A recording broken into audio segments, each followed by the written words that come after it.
Hi hello ನಮಸ್ಕಾರ ಎಲ್ರಿಗೂ welcome back to ಬೃಂದಾವದ ಯೂಟ್ಯೂಬ್ ಚಾನಲ್. ಸೊ ಇವಾಗ ಟೈಮ್ ಬಂದುಬಿಟ್ಟು 10 ಗಂಟೆ ಆಗೈತ್ರಿ. ನಾನು ಎದ್ದಿದ್ದು 9:00ವರೆಗೆ ಎದ್ದೀನಿ. ಯಾಕಂದ್ರೆ ನನ್ನ ಮಗಳು ರಾತ್ರಿ ಎಲ್ಲ ಮಲ್ಕೊಳಕ್ಕೆ ಬಿಟ್ಟಿಲ್ಲ ಅಂದ್ರೆ ಪದೇ ಪದೇ ಕಂಟಿನ್ಯೂ ಭಾಳ ಸಲ ಎದ್ಬಿಟ್ಟಾಳೆ. ಕ್ಯಾಟ ಬಂದುಬಿಟ್ಟಿದ್ದೇನೆ ಆಕೆ. ಆಮೇಲೆ ಆಕೆ ಸ್ವಲ್ಪ ಕೋಲ್ಡು ಆಗ್ಯದ, ಹೀಗಾಗಿ ಮೂವ್ ಬ್ಲಾಕ್ ಆಗಿದ್ದಕ್ಕೆ ಸ್ವಲ್ಪ ಭಾಳ ಸಲ ಎದ್ದಾಳ್ರಿ ಆಕೆ. ಈಗ ನಂಗೆ ನಿದ್ದೆ ಆಗಿಲ್ಲ, ಬಟ್ ಎದ್ದೆ ಅಂದರು ಬೆಳಗ್ಗೆ ಅವ್ರಿಗೆ ಬಾಕ್ಸ್ ಮಾಡ್ಕೊಡ್ಬೇಕಂತ ಎದ್ದೆ 8 ಗಂಟೆಗೆ. ಹಸ್ಬೆಂಡ್ ಬೇಡ ನೀವು ಮಲ್ಕೊಂಬಿಡು, ರಾತ್ರಿ ನಿಂಗೆ ನಿದ್ದೆ ಆಗಿಲ್ಲ ಮತ್ತು ನಿಂಗೆ ಸುಸ್ತಾಗ್ತದೆ, ಬೇಡ ಮಲ್ಕೋ ಅಂತಂದರು. ಬಟ್ ಪಾಪ ಅವರು ಉಪವಾಸ ಹೋದರು. ಬಟ್ ಅಲ್ಲೇ ಏನು ತಿನ್ಕೋತೀನಿ ಅಂತಂದರು. ನಾನು ಮಲ್ಕೊಂಬಿಟ್ಟೆ. ಇವಾಗ ಎದ್ದೆ, ಮೇಡಮ್ ಅವ್ರು ಇನ್ನೂ ಮಲ್ಕೊಂಡಾರ.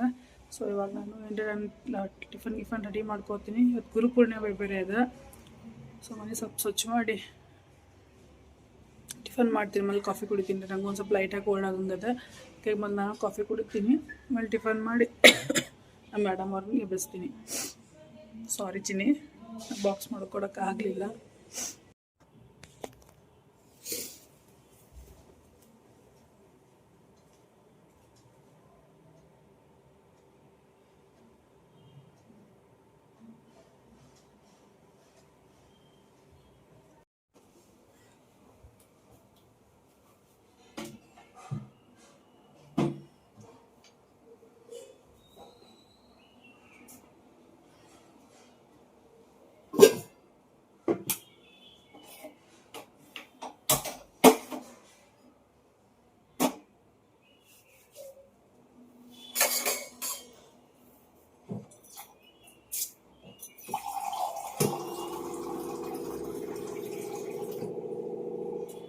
ರಾತ್ರಿ ಲೇಟ್ ನೈಟ್ವರೆಗೂ ಎಚ್ಚರಿತೀನಿ ರೀ. ಒಂದ್ಸಲ ನಂಗೆ ನಿದ್ದೆ ಹತ್ತು ಅಂತಂದ್ರೆ ಎಚ್ಚರ ಆಗೋದು ಭಾಳ ಕಷ್ಟ. ಬಟ್ ಸ್ಟಿಲ್ ಡೆಲಿವರಿ ಆದಾಗಿಂದ ಆಲ್ಮೋಸ್ಟ್ ನಿದ್ದಿನ ಮರ್ತಂಗೆ ಆಗ್ಬಿಟ್ಟದ.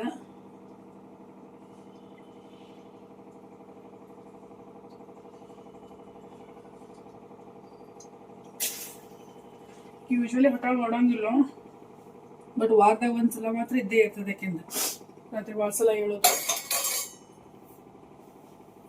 ಅಳ್ತಾಡಿ 2 ನಿಮಿಷ ಅಳ್ತಾಳೆ ಮತ್ತೆ ತಿರ್ಗಿ ಮುಕ್ಕೊಂಡ್ಬಿಡ್ತಾಳ. ಸೊ ಆಕೆ ಅಳ್ಬೇಕಾದ್ರೆ ಎತ್ಕೋಬೇಕು, ನಾವು ಎತ್ಕೊಂಡು ಶೋಲ್ಡರ್ ಮೇಲೆ ಮಲಗಿಸ್ಕೊಂಡು ಆಮೇಲೆ ಕೆಳಗೆ ಮಲಗಿಸ್ಬೇಕು. ಸೊ ಇದೇ ಕಷ್ಟ ಆಗ್ತದೆ. ಹಾಗಿಟ್ಟಿನಿ, ಕಾಫಿ ಮಾಡ್ಕೊತೀನಿ. ಅದಾದ್ಮೇಲೆ ಹಿಂಗೆ ಟಿಫನ್ ಮಾಡ್ಕೊತೀನಿ. ಬಿಸಿಗಿಟ್ಟೀನಿ ರೀ. ಈಗ ಹೊರಗಡೆ ಕಸ ಗುಡಿಸ್ಕೊಂಡ್ಬಿಡೋಣ. ಲೇಟಾಗಿ ಎದ್ರೆ ಒಂಥರ ತ್ರಾಸ, ಒಂಥರ ಮೂಡಿ ಥರ ಇರ್ತೀವಿ. ಮೂಡಿ ಇರೋಂಗಿಲ್ಲ, ಏನು ಮಾಡೋಕ್ಕೂ. ಫುಲ್ ನಿದ್ದೆಯೊಳಗಿರ್ತೀವಿ. ಬೇಗ ಎದ್ದಷ್ಟು ಒಳ್ಳೇದಂತ ಅನ್ನಿಸ್ತದೆ. ಏನು ಮಾಡೋದು.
ಅಷ್ಟೇ ಸಿಂಪಲ್ ಆಗಿ ಹಾಕಿರ್ತೀನಿ ರಂಗೋಲಿನ.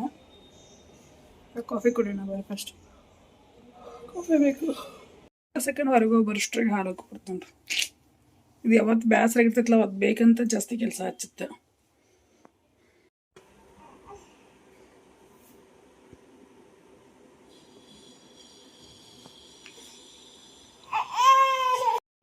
ನಮ್ಮ ಮೇಡಮ್ ಅವ್ರು ಎದ್ದಾರ್ರಿ. ಸೊ ಅವ್ರಿಗೆ ರಾಗಿ ರೆಡಿ ಮಾಡ್ಲಿಕತ್ತೀನಿ. ಬೆಡ್ರೂಮ್ನಾಗಿ ಕಾಟ್ ಮೇಲೆ ಹಾಕಿ ಬಂದಿನಿ. ಬಾಜು ಎಲ್ಲ ಪಿಲ್ಲೋ ಇಟ್ಟು ನೋಡೋಣ ಏನು ಮಾಡ್ಲತ್ತಾರಂತ. ಬೆಳಿಗ್ಗೆ ಎದ್ದ ತಕ್ಷಣ ಸುಮ್ಮನೆ ಆಡ್ತಾಳ್ರಿ, ಯಾಕಂದ್ರೆ ಫುಲ್ ನಿದ್ದೆ ಆಯ್ತಂದ್ರೆ ಕಿರಿಕಿರಿ ಮಾಡಂಗಿಲ್ಲ ಆಕಿ ಏನು. ನೋಡೋಣ.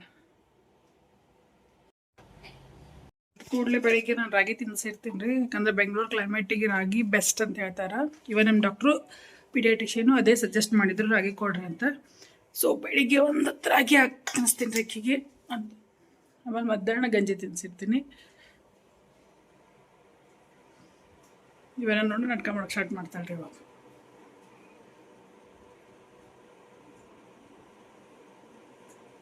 ಒಂದೊಂದ್ಸಲ ಇಷ್ಟು ಸಮಾಧಾನ ಇರ್ತಾಳಲ್ಲ, ಏನು ಬಂಗಾರದವ್ವ, ಏನು ಕಾಡಂಗಿರಲ್ಲ ನನ್ನ ಮಗಳು ಅಂತ ಅನ್ನಿಸ್ತದ. ಒಂದೊಂದ್ಸಲ ಇಷ್ಟು ಕಾಡ್ದಾಳ, ಬೆಳಗ್ಗೆಯಿಂದ ಸಂಜೆ ಅವರಪ್ಪ ಬರೋವರೆಗೂ ಫುಲ್ ಟಯರ್ಡ್ ಮಾಡಿ ಇಟ್ಬಿಡ್ತಾಳೆ ನನಗೆ. ಇವಾಗ ತಿನ್ಸ್ಕೊಬಿಟ್ಟು ಹೊರಗೋಗೋಣ ಅಂದ್ಕೊಂಡಿವಿ ನಮ್ಮ ಅಕ್ಕ. ನೋಡೋಣ ಇವತ್ತು ಹೋಗೋದಾಗ್ತೈತೋ ಇಲ್ಲೋ ಅಂತ. ಸೊ ಹೊರಗೆ ಈ ಬೆಂಗಳೂರಿನಾಗ ಯಾವಾಗ ಮಳೆ ಬರ್ತೈತೋ ಯಾವಾಗ ಹೋಗ್ತದೋ ಒಂದು ಗೊತ್ತಾಗಂಗಿಲ್ಲ. ಮಳೆ ಇದ್ದಿದ್ದಿಲ್ಲ, ಕ್ಲೈಮೇಟ್ ಚಲೋ ಇತ್ತು ಅಂತಂದ್ರೆ ಹೋಗಿ ಬರ್ತೀವಿ. ಹೋಗ್ಲು ಅಷ್ಟು ತುಪ್ಪ ಕೊತ್ತರು ಕಮ್ಮಿನೇ ಇದಕ್ಕೆ. ಶೋನ್ ಸಕ್ಕರೆದು ಇದು ಕಾಡಿಲ್ಲ ಅದು ಇಷ್ಟು ಹಚ್ಚ ಆಗ್ತೈತಿ, ಇಷ್ಟು ಹಚ್ಚ ಮಾಡಂಗೆ ಆಗ್ತದೆ. ಕಾಡತ್ಲೋ ಅಂತಾರೆ ಹತ್ತ ಮಾಡಂಗೆ ಆಗ್ತದೆ. ಇವಾಗ ನನ್ನ ಮಗಳು ಮಲ್ಕೊಂಡ್ರಿ, ಎದ್ಲು, ಊಟ ಮಾಡಿಸಿದೆ, ಸ್ವಲ್ಪ ತಾಟ ಆಡಿದ್ಲು, ಸ್ನಾನ ಮಾಡಿಸಿ ರೆಡಿ ಮಾಡಿಸಿ ಮಲಗಿಸಿನಿ. ಸೊ ಇವಾಗ ನಾನು ಆಕೆಗೆ ಮಧ್ಯಾಹ್ನ ಫುಡ್ ರೆಡಿ ಮಾಡಬೇಕು. ಹಾಗೆ ನಾನು ರೆಡಿ ಆಗಬೇಕು.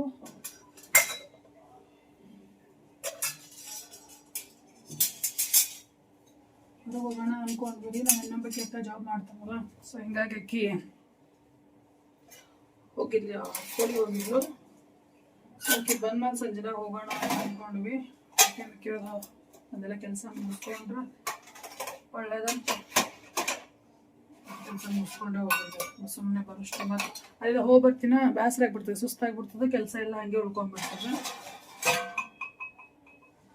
ಸೊ ಇವಾಗ ಆಕೆಗೆ ಕೇಳೋಣ, ಏನೋ ಕೆಲಸ ಆಗಿದ್ರಿ ನಾನು ಟಿಫನ್ ಆಗೋಷ್ಟಾಗಿ ಎದ್ಬೇಕು. ಸೊ ಎಲ್ಲ ಕೆಲಸ ಹಂಗೆ ಉಳ್ಕೊಂಡ್ಬಿಡುತ್ತೆ.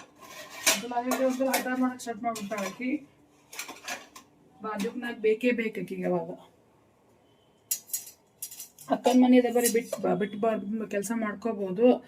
ಬಟ್ ಅದಕ್ಕೂ ಸ್ವಲ್ಪ ನೆಗಡಿ ಅದಲ್ಲ, ಹಿಂಗಾಗಿ ಕಿರಿಕಿರಿ ಮಾಡಿಸೋದು ಬೇಡ ಅಂದ್ಕೊಂಡು ಎಣ್ಣೆ ಹಚ್ಚಿ ಚಂದ ಸ್ನಾನ ಮಾಡಿಸ್ಬಿಟ್ಟೆ.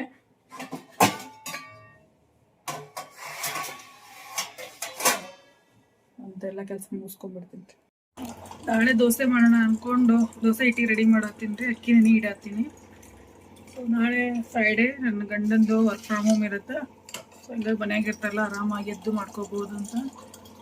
ಸೊ ಆಲ್ಮೋಸ್ಟ್ ಇವೆಲ್ಲ ನನ್ನ ಜೊತೆಗಿದ್ದು ದೋಸೆ ಇಡ್ಲಿ ಎಲ್ಲ ನನಗೆ ಫ್ರೈಡೇ ಸ್ಯಾಟರ್ಡೇನೇ ಮಾಡಿರ್ತೀನಿ. ಯಾಕಂದ್ರೆ ಅಡುಗೆ ಮಾಡೋದು ಒಂದು ಹೊತ್ತಿಗೆ ಈಸಿ ಆಗ್ತದೆ. ದೋಸೆ ಗೀಸೆ ಮಾಡಿದಾಗ ಚಟ್ನಿ ಮಾಡಬೇಕು, ಪಲ್ಯ ಮಾಡಬೇಕು, ಇಡ್ಲಿ ಮಾಡಿದಾಗ ಸಾಂಬಾರು ಮಾಡಬೇಕು, ಚಟ್ನಿ ಮಾಡಬೇಕು. ಸೊ ಇವೆಲ್ಲ ಕಿರಿಕಿರಿ ಇರ್ತದೆ ಅಂದ್ಕೊಂಡು ಯೂಶ್ವಲಿ ನಾನು ಫ್ರೈಡೇ ಸ್ಯಾಟರ್ಡೇನೆ ಎಲ್ಲ ಮಾಡಿರ್ತೀನಿ ರೀ.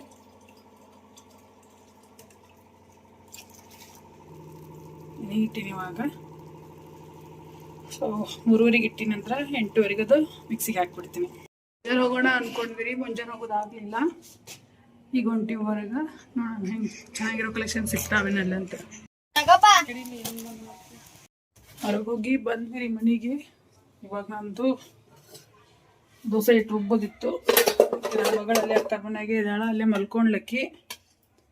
ಸೊ ಅಲ್ಲೇ ಮಲಗಿಸ್ಬಿಟ್ಟು ಬಂದೀನಿ. ಇವಾಗ ದೋಸೆ ಹಿಟ್ಟು ರುಬ್ಬಿಬಿಡ್ತೀನಿ ಫಸ್ಟ್. ಇಲ್ಲಾಂದ್ರೆ ಮತ್ತೆ ಎದ್ಲಂದ್ರೆ ಆಗಂಗಿಲ್ಲ ನನಗೆ. ದೋಸೆ ಹಿಟ್ಟು ರುಬ್ಬಿ ಕಾಕೊಂಡು ಮಾಡ್ತೀನಿ ಆಕಿನ ಹೋಗಿ. ಮತ್ತೆ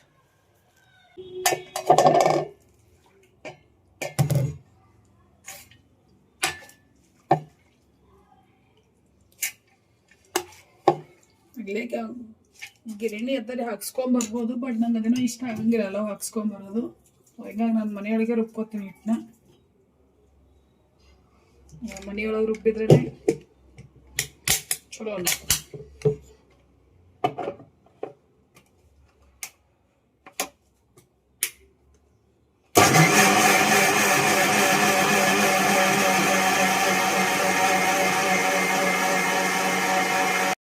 ಹಿಟ್ಟು ರುಬ್ಬಾಯ್ತು ರೀ. ಇದಕ್ಕೆ ಉಪ್ಪು ಸೋಡಾ ಹಾಕಿಟ್ಬಿಟ್ಟಿನಿ. ಸೊ ಸ್ವಲ್ಪ ಹಾಕಿರ್ತೀನಿ, ಸೋಡಾ ಹಾಕಲೇಬೇಕು, ಇಲ್ಲ ಅಂತಂದ್ರೆ ಉದುಗ್ ಬರಂಗೇ ಇಲ್ಲದು. ಸೊ ಉಪ್ಪು ಸೋಡಾ ಹಾಕಿ ಮಿಕ್ಸ್ ಮಾಡಿಟ್ಬಿಟ್ಟಿನಿ ರೀ.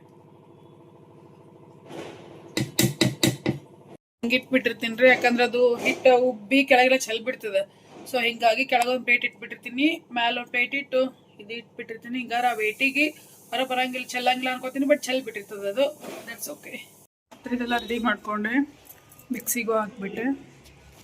ಸೊ ಎಲ್ಲ ಆಯ್ತು ರೀ. ಇವಾಗ ನನ್ನ ಮಗಳನ್ನ ಒಬ್ಬ ಮನೆಯಿಂದ ಕರ್ಕೊಂಬರೋಣ ಅಂತೀನಿ.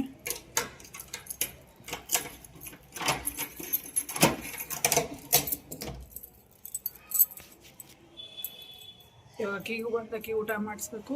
ನಾನು ರಾತ್ರಿ ಚಿತ್ರಾನ್ನ ಮಾಡೋಣ ಅಂದ್ಕೊಂಡಿನಿ. ಚಿತ್ರಾನ್ನಕ್ಕೆ ಒಗ್ಗರಣೆ ಹಾಕಬೇಕು. ಎಲ್ಲ ತರಕಾರಿ ಹೆಚ್ಚಿಟ್ಬಿಟ್ಟಿನಿ, ಅನ್ನಕ್ಕೂ ಇಟ್ಬಿಟ್ಟಿನಿ. ಆಡ್ತಾಳೆ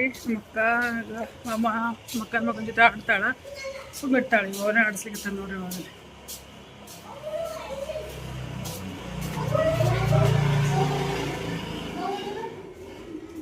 ನಮ್ಮ ಕುಶಾನಿದು ಊಟ ಆಯ್ತು ಇವಾಗ. ಸೊ ಈಗ ನೆಕ್ಸ್ಟು ನಮ್ದು ಊಟದ ರೆಡಿ ಮಾಡ್ಕೋಬೇಕು. ಅನ್ನ ಮಾಡಿಟ್ಟಿದ್ದೆಲ್ಲ ತರಕಾರಿ ಹೆಚ್ಚಿಟ್ಟಿದ್ದೇವೆ. ಇವಾಗ ಒಗ್ಗರಣೆ ಹಾಕಬೇಕು. ಸೊ ಅಷ್ಟೊತ್ತಿಗೆ ಒಗ್ಗರಣೆ ಹಾಕೋಷ್ಟಾಗ ಅಪ್ಪ ಬಂದುಬಿಡ್ತಾರೆ. ಸೊ ಅವ್ರು ಊಟ ಮಾಡ್ತಾರೆ. ಅಕ್ಕಿ ಮಲಗ್ಸಾತ್ರ ನಾನು ಊಟ ಮಾಡ್ತೀನಿ. ಇವೇನೊಂದು 10 ಮಿನಿಟ್ಸ್ ಒಳಗೆ ಬರ್ತಾರೆ. ನಮ್ಮ ಮಹಾರಾಣಿಗೆ ಟಿ ವಿ ಬೇಕು ಇವಾಗ, ರೈಮ್ಸ್. ಈ ಟೈಮ್ ಆಯ್ತು ಅವರಪ್ಪ ಬರೋವರೆಗೂ ರೈಮ್ಸ್ ನೋಡ್ದಿರ್ತಾಳೆ. ಸೊ ನೋಡ್ಲಿರ್ತಾಳೆ. ಒಗ್ಗರಣೆ ಹಾಕ್ಬಿಡ್ತೀನಿ. ಚಿತ್ರಾನ್ನಕ್ಕೆ ಒಗ್ಗರಣೆ ರೆಡಿ ಮಾಡ್ಕೊಂಡಿರ್ತೀನಿ ರೀ. ಹಾಲು ಬಿಸಿ ಇಟ್ಬಿಟ್ಟಿನಿ, ಯಾಕಂದ್ರೆ ಸಂಜೆ ಕಾಫಿ ನಮ್ಮ ಅಕ್ಕನ ಮನೆಗೆ ಆಯಿತು. ಹೊರಗೆ ಹೋಗಿದ್ವಲ್ಲ, ಹಾಗೆ ಅಕ್ಕಿನ ಮನೆಗೆ ಅಲ್ಲೇ ಇಳ್ಕೊಂಡು ಕಾಫಿ ಕುಡ್ಕೊಂಡು ಬಂದೆ ಮನೆಗೆ. ಈಗ ಹಾಲು ಬಿಸಿ ಇರಲ್ಲ, ಮತ್ತು ಹಾಲು ಬಿಸಿ ಇಲ್ಲ ಕೆಟ್ಟು ಹೋಗ್ಬಿಡ್ತದೆ.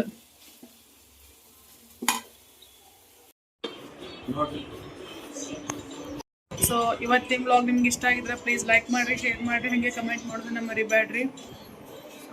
ವ್ಯೂಸ್ ಜಾಸ್ತಿ ಬರತ್ತಿಲ್ಲ, ಟ್ರೈ ಮಾಡತ್ತೀನಿ ವಿಡಿಯೋಸ್. ಸೊ ಜಾಸ್ತಿ ಜನ ನೋಡ್ರಿ, ಲೈಕ್ ಮಾಡಿರಿ, ಶೇರ್ ಮಾಡಿರಿ.